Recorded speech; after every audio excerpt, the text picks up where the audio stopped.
Hi everyone, welcome back to my channel, and in this video I'm going to share how to create a customized layout. Now when you open your Maya always, you would have seen these four screens appearing all the time, and if you are an animator working on animation, you will require only two screens majority of the times. Most of the animators only work on two screens. I had been using two screens only, and going back again into panels, layouts and two planes side by side or stacked or split, doing this round and round all the time takes time, isn't it? And then also when the file is heavy, sometimes the file gets crashed when you just switch these layouts. Now how you can actually create customized layout, that means you can save a particular layout and every time you just need to click one button and it will come back to your saved layout, and you don't need to go again into this panels, layout and two planes and this and this. You don't need to go such a long way. You can just click one click. Let me show you. If this is four planes, can you see here? If I just click this,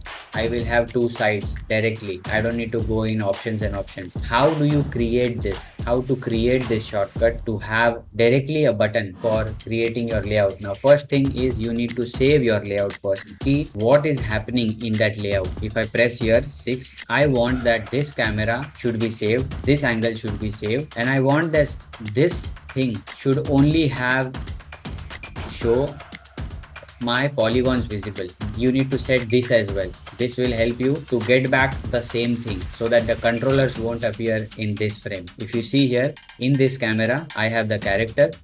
There are nothing that is appearing except polygons. So I will have this because if this is my camera view. Camera view, you will only have your characters always, so that it's not a messy situation for you. Perspective is something that we use for animation, for moving things, for checking out the camera, everything we do in the perspective.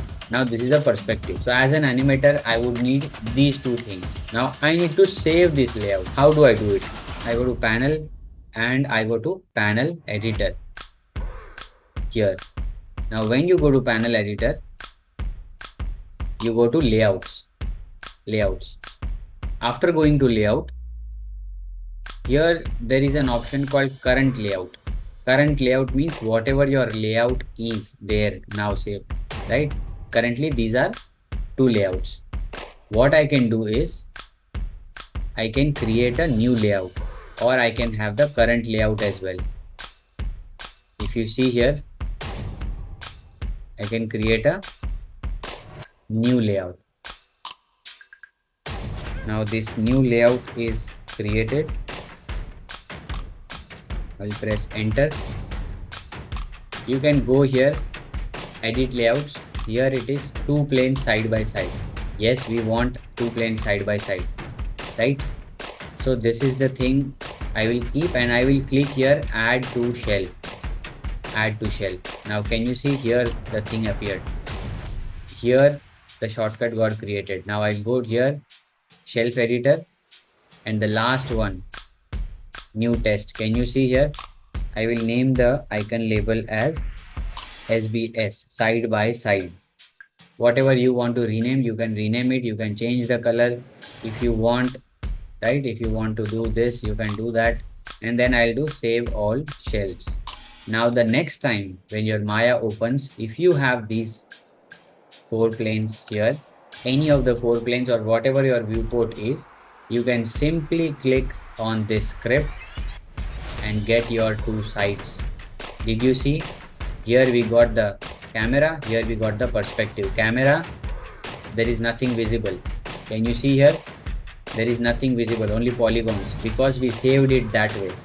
You should remember that. Make sure that while you are creating these panels, before even saving it, and also you need to make sure that you are saving all shelves. If you don't save the shelves, next time when you open your Maya, this will go away. This will get deleted. So if you want this to be preserved for all your shots, then make sure you go here and do the save all shelves option. And now I am having my camera view back. What happens is this improves your productivity. When you get your file open, you can just simply click and immediately it switches into two options, and this way the files also does not get crashed when you have this script. So I hope you like this video. If you want more such tips, follow me, subscribe to my YouTube channel, and also follow me on Instagram, LinkedIn, Facebook, Twitter, everywhere, so that you can get the information from any of the channels. So I will see you soon in the next video. Take care.